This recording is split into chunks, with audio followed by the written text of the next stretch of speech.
men use the image of female perfection to motivate themselves. And that's exactly right. That's precisely what they do. You see that in the Tom Sawyer story. So Tom Sawyer is about 12 years old, and he's still hanging around with his friends like Huck Finn.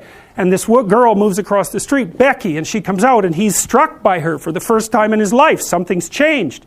And the first thing he does is hop up on a picket fence and show off and balance in front of her. And he's saying, well, look at me, look at me.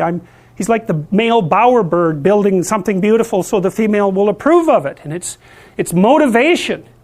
You know, and that's something that I think modern women don't really understand about men. They don't understand that, at least to the degree that males are uncorrupted and not bitter because of being rejected, they're doing everything they can to kneel before the eternal image of the feminine and try to make themselves worthy. That's the chivalry story, right? That's what you should encourage in your partner. So out of chaos emerges this first form. It's the feminine form. It's partly the form that represents novelty as such.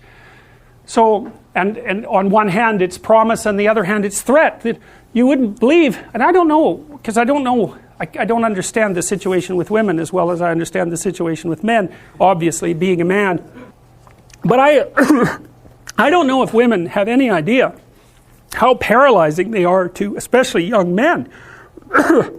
A very large number of my clinical clients, but also young men I've talked to in general, are absolutely terrified of women because they're terrified of being rejected. And the terror exists in precise proportion to the attraction to the woman, which is a horrible paradoxical situation to be in. It's often why men make such fools of themselves in front of women that they're attracted to. It's because, first of all, they don't see the woman that they're attracted to. Because what the hell do they know about her? They don't see her as an individual. They see her as the manifestation of a judgmental ideal. And then it's only in establishing the relationship with the actual woman that they can start differentiating between the judgmental ideal and the actual individual woman. And that also requires a sacrifice. And the sacrifice is, you never can have an ideal woman. So to have a relationship with any woman, you have to sacrifice the relationship with the ideal woman. And you have to see the individual woman and separate her from the ideal. And that's the same thing that happens to the hero in Sleeping Beauty, right? He sees the evil queen who actually turns into the dragon of chaos. And it's not until he can defeat her that he can establish a relationship with the actual princess. And that's exactly the case. I had one of my clients who ran this men's group, which was quite interesting. One of the things they had the initiates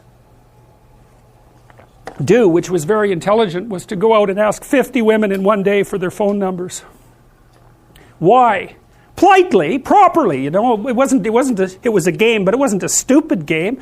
And the idea was, get over your fear of rejection.